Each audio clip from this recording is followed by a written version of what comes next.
Hey guys, if you like what you see today, make sure to smash that like button and consider subscribing. There's a plane going over, would you believe it? All right, we are recording. This is the first of our YouTube Academy, what I call conversations, and I'm super happy to kick off these segments with my friend across the pond, Mr. Tom Reid. Tom, how you doing, buddy? Doing good, thanks, Brendan. How are you, sir? Doing well despite all this craziness. We were just talking before I hit the record button here about what's going on, and it's crazy. But you know what I admire about you, Tom, and what I've admired about you for the years that we've known each other is you're really passionate about doing whatever you need to do to help your junior golfers. And you know, through this crisis, there's some people that are just kind of folded up their tents and are waiting, but there's others out there in our industry like you that are continuing to push on and find creative ways to stay, you know, connected to your juniors. So bravo to you for that. Um, we've known each other for a couple years. Like I said before, why don't you just tell our audience, anybody that's going to view this, a little bit about yourself real quick.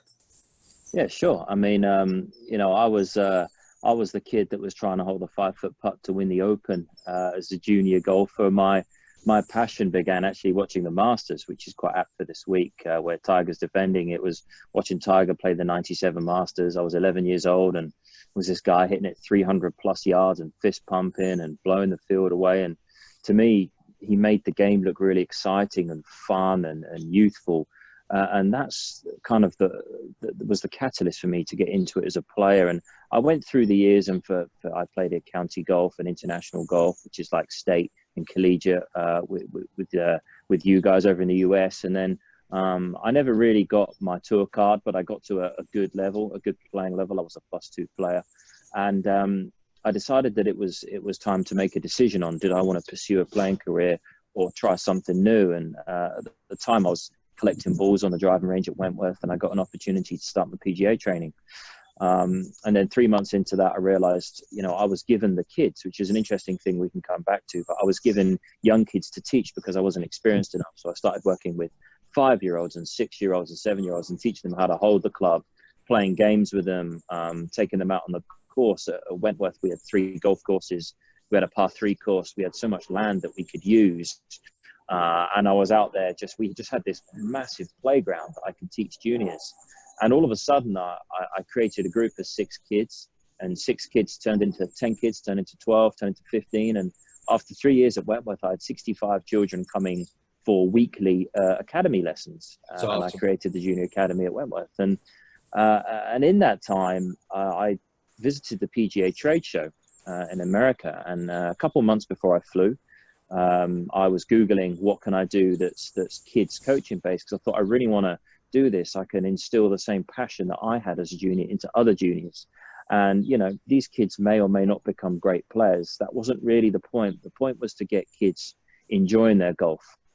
And the later part of my career, I wasn't enjoying golf, and I'd forgotten what it was that got me into golf. It was watching Tiger in the Masters and going out and recreating that 5 foot putt to win the tournament on the last tour. That was the fun Yeah. that I lost. And I thought it really, I now have an opportunity to share that experience with other kids, and to become a really good junior instructor. So I Googled the best junior instructor in Florida, and your name came up.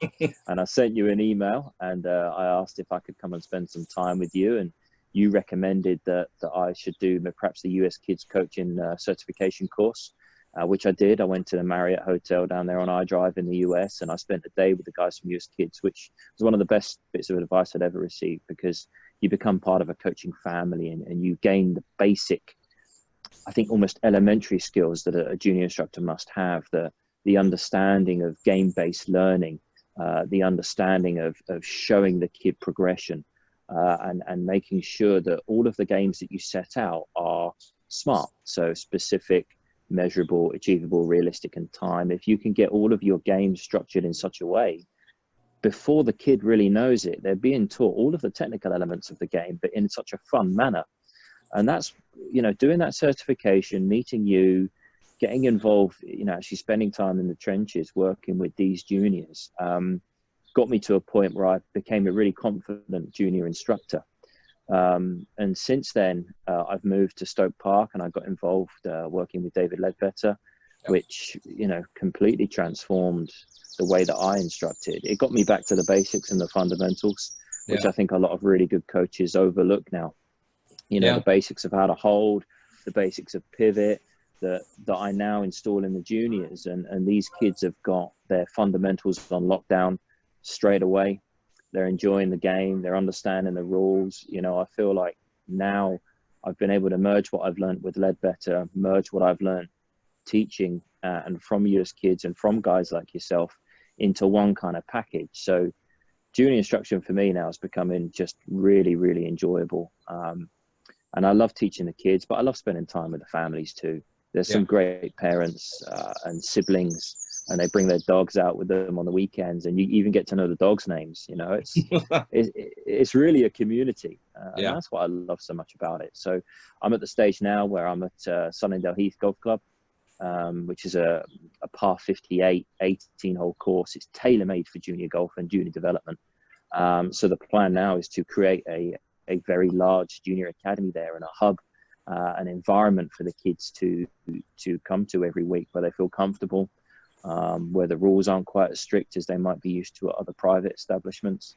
And I want to be sort of at the head of that, and make sure that we do something special, do something that's really going to make a difference in years to come. Well, looking at your progression of what you've done over the last couple of years, I'm positive that you guys will be successful there. And with that said, you know, junior golf isn't all you do, and you do teach adults, I believe, and you're also in an ownership role now at your new club. Is that true?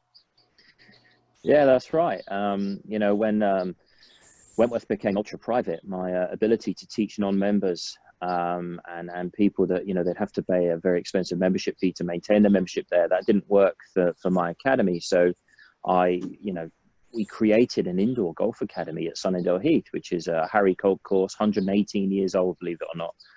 Beautiful piece of Surrey heathland just outside of London. And we built a golf studio that became a success. And the golf club itself, very sadly, was struggling financially and was in need of some help. So myself and my business partner, fellow PGA Pro Christian Baker, who's a great instructor, he's done some amazing things with elite development.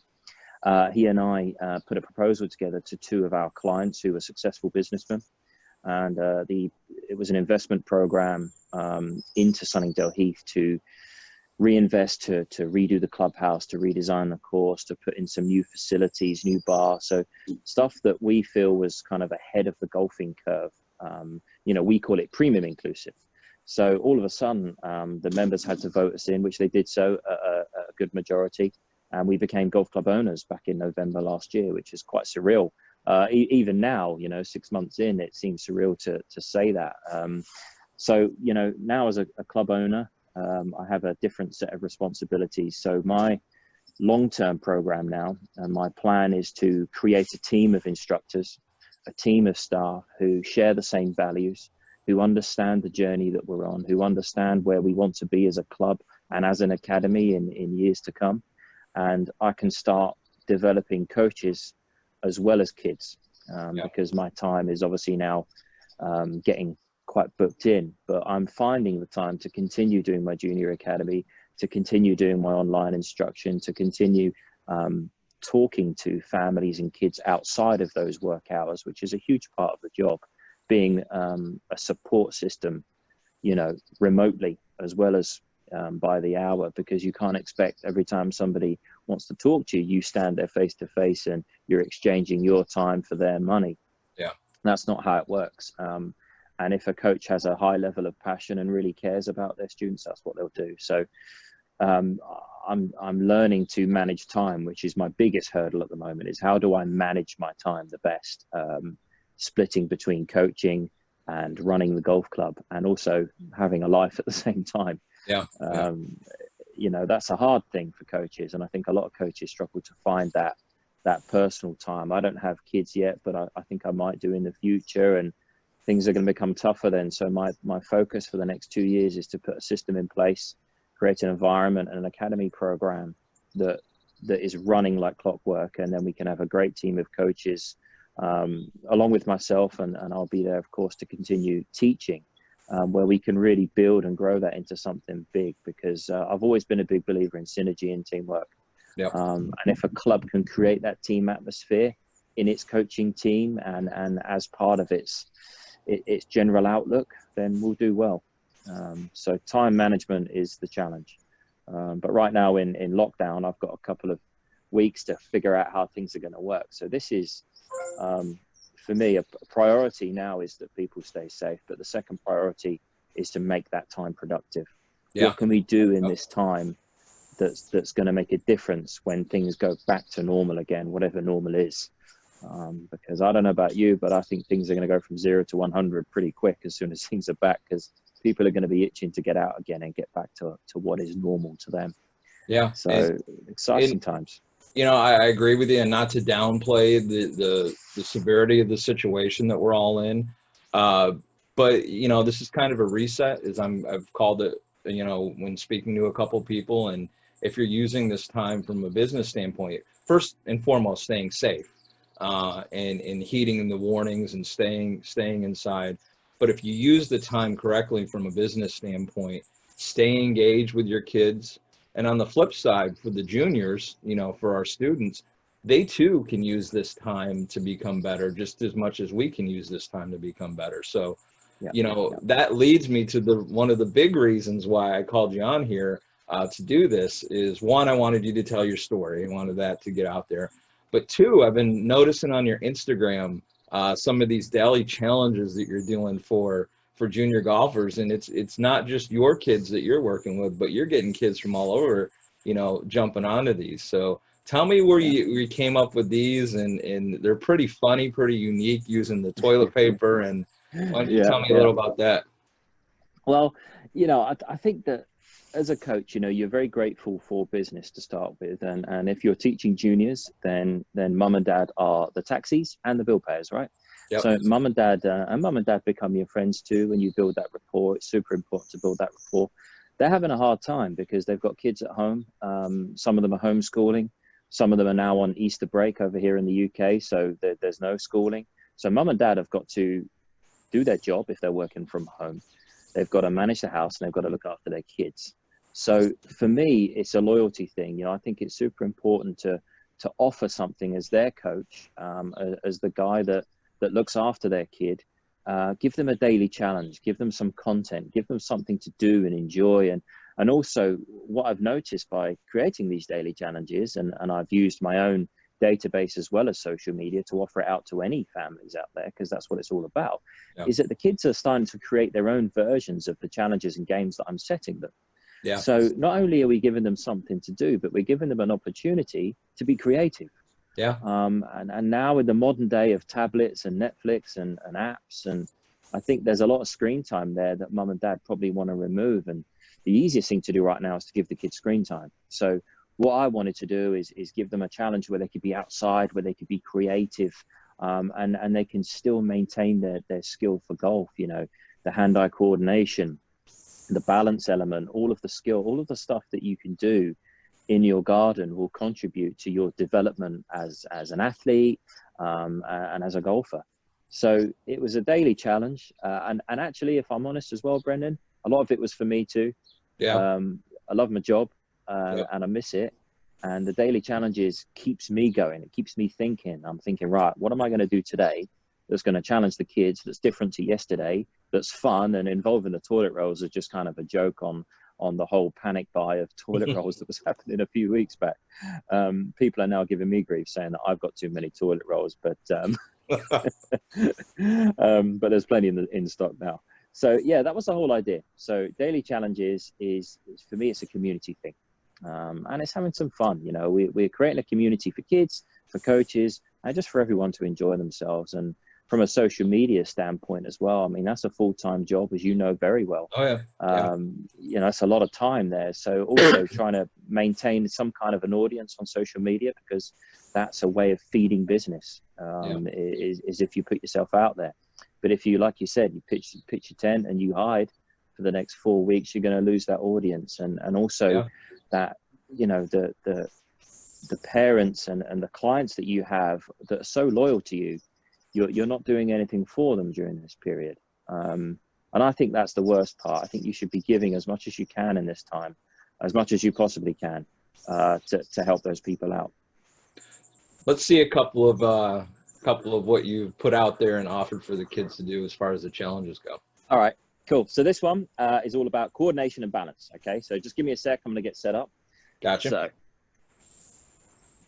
okay. So I've got my my ladder set up here.